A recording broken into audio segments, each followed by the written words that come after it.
Hello everyone, it's Alina. Welcome to my Soap General Hospital official channel. I hope everyone is having a wonderful day. Before we begin, please hit the subscribe button and give this video a thumbs up. The crime had been perpetrated in Anna's jurisdiction, therefore the FBI could either join forces with the PCPD or stay out of it, she told Jagger in the interrogation room at the Port Charles police station.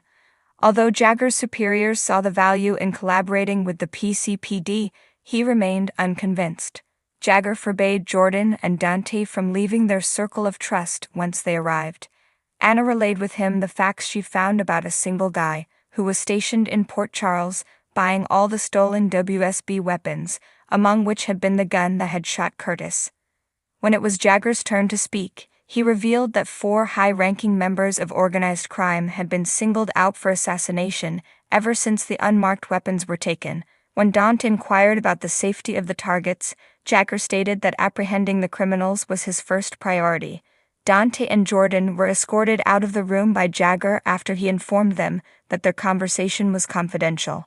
Jagger was concerned that Anna's warning might give Sonny a pretext to commit vigilant retribution, while Anna felt it was vital to warn him. Anna begged Jagger to consider Stone's wishes. Later, Anna, Jordan, and Dante convened in the interrogation room, where Dante raged about Jagger's information being the difference between Sonny living and dying. Anna believed she'd pressed Jagger into doing the right thing.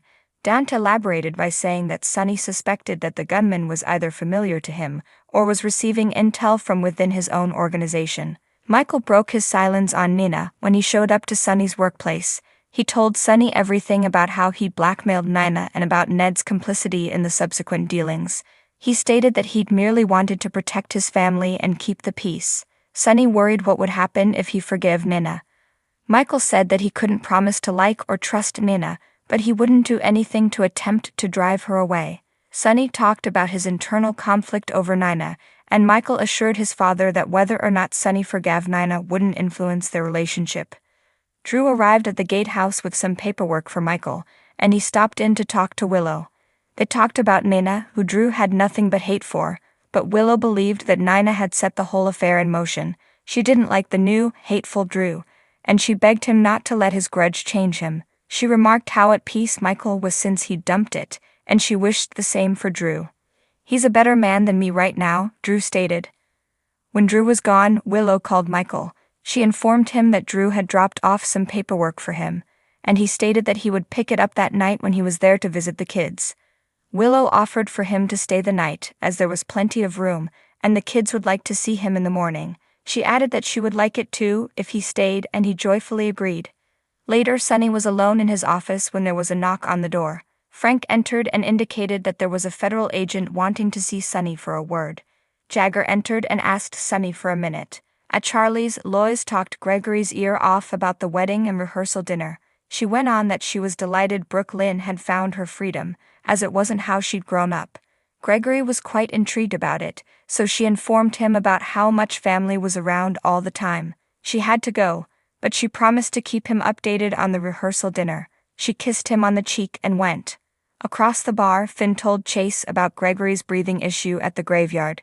He advised that Gregory should no longer live on his own, just in case, but Chase said they only needed to keep an eye on their father and let him be independent for as long as possible. Gregory sat down with his sons, and he told them about Lois' family growing up in multi-generational families. He assumed that with his recent health problems, he and Finn could figure something out. Finn believed it would be good to have Gregory in the flat, but he warned that Violet would certainly start asking questions. Gregory said that they will talk to her jointly. He wondered whether he'd gained back her trust, which he hadn't, but she believed that he owed her. She added that Valentin had recommended that she launch her own magazine, and she was considering it. Brooke Lynn arrived to the restaurant, and she growled at Nina that she was doing Olivia a favor by not yelling at Nina at the motel Olivia co-owned. When she was gone, Nina blamed the incident on Martin not being able to keep his mouth quiet. At a seat across the cafe, Carly met with a man named Bryson from Prinzer and Golden to talk about continuing advertising in Crimson. Bryson wasn't sure about it, knowing the bad press Crimson has been getting over the quick termination of Mina and the contentious story about it. Carly guaranteed that Crimson would remain of the greatest quality, with the same mission as before. He had misgivings, as Carly was untested, but she told him that there would be a seamless transition. Just then, his phone rang, and he went away to receive the call. Brooklyn approached and noted that Carly didn't seem to be enjoying her dinner. A few minutes later, Bryson bumped into Nina and gave her a warm greeting and a nice hug. He admitted that his meeting with Carly was a terrible waste of time, as Crimson without Nina was unthinkable. That explains it, Carly commented when she saw Bryson with Nina, after wondering why he was so unwilling to cooperate with her. Brooklyn pledged to help Carly make Bryson forget that Nina ever existed. As Bryson made his way back to the table, Brooklyn loudly remarked about how impressed Deception was with Carly.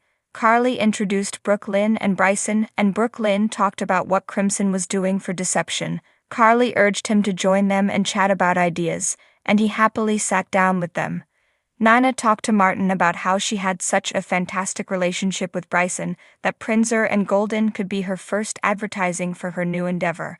She asked Martin to investigate into getting her staff's non-compete provisions removed, but he believed that would take a magician. She reminded him that she might have had him disbarred for breaking attorney-client privilege, and he pledged to hunt for a loophole, conceding that he played a part in her plight. She wanted to focus on getting her crew back, and she wanted Crimson to eat my dust. A short while later, Carly stated to Bryson how much she was looking forward to working with him, and he and Brooklyn stepped into the elevator. Carly approached Nina and haughtily told her that the magazine profession was harsh, but she was harder. She got into the elevator with Bryson and Brooklyn. Martin had to leave catch a flight and promised he will be in touch. Nina said that she'd just realized what she wanted to do. After Willow changed clothes and checked on Amelia, who was in the nursery with the nanny, she returned to the main room. Michael had been checking over Wiley's arithmetic problems and stated that he wouldn't have been able to answer half the issues at Wiley's age. Willow delighted as she pointed out that their son was a genius. The conversation took a turn when Willow inquired about Sunny. Michael became uneasy and stated that he had to get to work, but Willow called him out on it. Michael decided to be honest and informed Willow that he and Drew had patched things up, but Drew had tried to enlist Michael to get back at Nina. Willow was not happy, but Michael told her that he had turned Drew down. "This family is more important than anything to me, Willow," Michael added. Willow was thrilled, but she pushed Michael to straighten things out with Sunny. Michael confessed that he hadn't talked to his father since Bobby's funeral and that he had no idea what to say to Sunny. Willow pointed out that it wasn't Michael and Sunny's first fight, and they had always found a way to work things out. She reminded Michael that he hadn't given up on his family, so he shouldn't give up on Sunny. After Michael went, Willow sat down and looked at family pictures of Michael and her with their children. So what do you guys think about this update? Let me know in the comments below. And if you like my videos, please click like and subscribe for more. I'll see you guys next time.